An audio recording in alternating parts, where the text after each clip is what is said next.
நான் போன பிரமாவிலே சொல்லியிருந்தேன், ராணி சாச்சனா தேவி எதிர்நாட்டுக்கே போய் அவங்க அனுமதி இல்லாமலே பல்லக்க தூக்கிட்டு வாங்க அப்படின்னு சொன்னதுனால பல சம்பவம் கன்ஃபார்ம் அப்படின்ட்டு.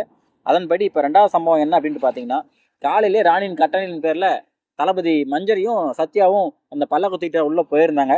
அண்ட் மறுபடியும் வேறு சில பிரச்சனையின் காரணமாக இன்னொரு ஆளும் சேர்ந்து மொத்தம் ஒரு 3 பேர் மேலே கேஸ் ஆகியிருந்தது. அது இப்போ எங்கே வந்து ரிஃப்ளெக்ட் ஆகுது அப்படின்னு பார்த்தீங்கன்னா, இப்போ ஜாக்லின் வந்து இப்போ எங்களுக்கு பல்லக்கு தேவைப்படுது ராணி தூக்கிட்டு போகிறதுக்கு, இப்போ நாங்கள் பல்லக்கு எங்களுக்கு வேணும் அப்படின்னு சொல்லி கேட்டாங்க. அண்ட் தீபக் தர முடியாது அப்படின்னு சொல்லிட்டாரு.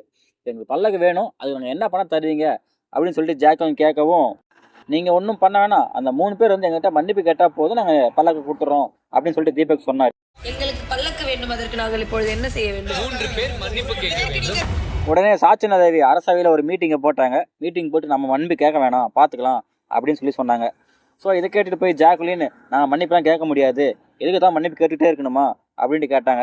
இல்லை தப்பு பண்ணால் மன்னிப்பு கேட்க வேற என்ன பண்ணுறது?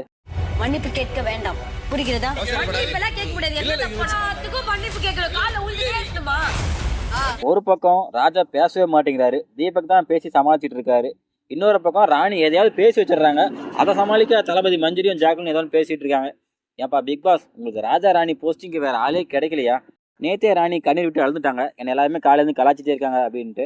இன்னைக்கு பார்த்தீங்கன்னா அவன் படுத்தே விட்டனையா அப்படின்னு சொல்கிற மாதிரி. அப்படி மன்னிப்பு கேட்டால் தான் எனக்கு இந்த பல்லக்கு கிடைக்கும் அப்படின்னா எனக்கு பல்லக்கே தேவையில்லை, நான் இங்கேயே பாய் போட்டு படுத்துக்கிறேன் அப்படின்னு சொல்லிட்டு பாவமாக பேச வேண்டிய டைலாக ரொம்ப கோவமாக பேசிட்டு மறுபடியும் கண்ணீர் விட்டு அழுதுட்டாங்க பாவம். ஆக்சுவலாக அந்த ராஜா அண்ட் டாஸ்கில் பார்த்தீங்கன்னா பாய்ஸ் டீம் தான் ஒரு டாமினண்ட்டாக இருக்காங்க. மன்னிப்பு கேட்டுதான் நமக்கு பல்லாக்கு தேவை என்று அந்த பல்லாக்கு நமக்கு தேவையா இல்லை